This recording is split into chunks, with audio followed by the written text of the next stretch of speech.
Bonjour à tous, aujourd'hui on va expliquer clairement ce qu'est la névrose. Bergeret va définir 3 structures psychiques, la psychose, la névrose et l'état limite. Une structure, c'est pas une pathologie, c'est la manière dont va venir s'organiser un psychisme pour lutter contre une angoisse grâce à des mécanismes de défense. Ce qui va définir en partie où le sujet se situe dépend fortement du degré de différenciation qu'il fait entre lui et les autres. Puisque le psychotique n'est pas totalement différencié de l'autre, son angoisse, elle va se porter logiquement autour de cette question. L'angoisse dans la psychose, c'est l'angoisse de morcellement du corps. Il va donc passer sa vie à se défendre contre cette angoisse-là avec des mécanismes de défense qui sont propres à la psychose. Dans la névrose, l'unité du moi, la différence soit non soit, elle est intégrée. Il n'y a pas d'angoisse autour de cette question. Il n'y a pas non plus, du coup, de défense contre ça. Mais puisque le névrosé, il est différencié de l'autre, il ne va pas lutter contre une angoisse de perte plus archaïque d'une partie du corps, d'une partie de lui, mais une perte plus symbolique. On va essayer de décortiquer le fonctionnement névrotique. On va partir d'abord d'une envie, d'une pulsion, d'un désir. Tu veux un gâteau au chocolat, tu passes devant une pâtisserie, tu le vois en vitrine, il te fait envie. C'est la pulsion qui s'éveille, un mouvement interne, une tension qui cherche à se décharger, à se satisfaire immédiatement. Ton corps parle, ton imaginaire s'active, mais tu l'achètes pas tout de suite. Quelque chose te retient. Face à ce gâteau, tu vas entendre une petite voix. Tu as déjà mangé. Tu vas grossir. Tu te plains toujours de ton alimentation et tu vas encore craquer. T'es nul. Cette voix, c'est pas ta raison, c'est ton surmoi. C'est la part de toi qui te juge, qui t'interdit.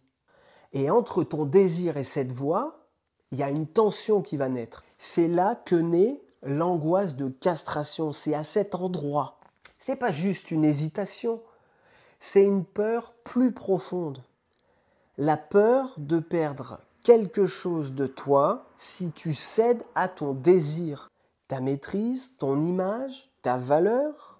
C'est ça l'angoisse de castration. Elle parle d'une perte symbolique. Si je m'autorise ce plaisir, je ne serai plus celui ou celle que je veux être. Et cette peur, cette angoisse, elle freine le passage à l'acte. On va parler des mécanismes de défense.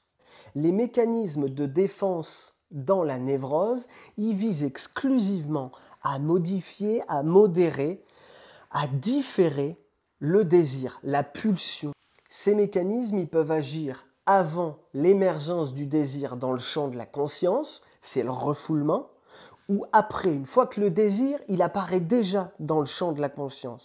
Le désir du gâteau, il pourrait être refoulé. Tu ne saurais même pas que tu désires le gâteau.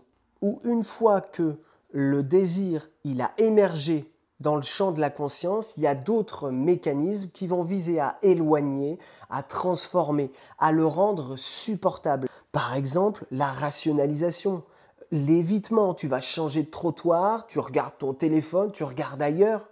Tu vas te dire que le chocolat, c'est du chocolat industriel. Tu vas le faire chez toi. De toute façon, le chocolat, il est dégueulasse. Il ne sera pas bon. Et si tu cèdes à ce désir, va émerger la culpabilité. Si tu achètes ce gâteau et que tu le manges, après, tu vas te sentir coupable. Pourquoi ? Parce que tu as cédé. Tu as désobéi à cette voix intérieure. Et si personne te juge, toi, tu vas te juger. C'est la culpabilité névrotique.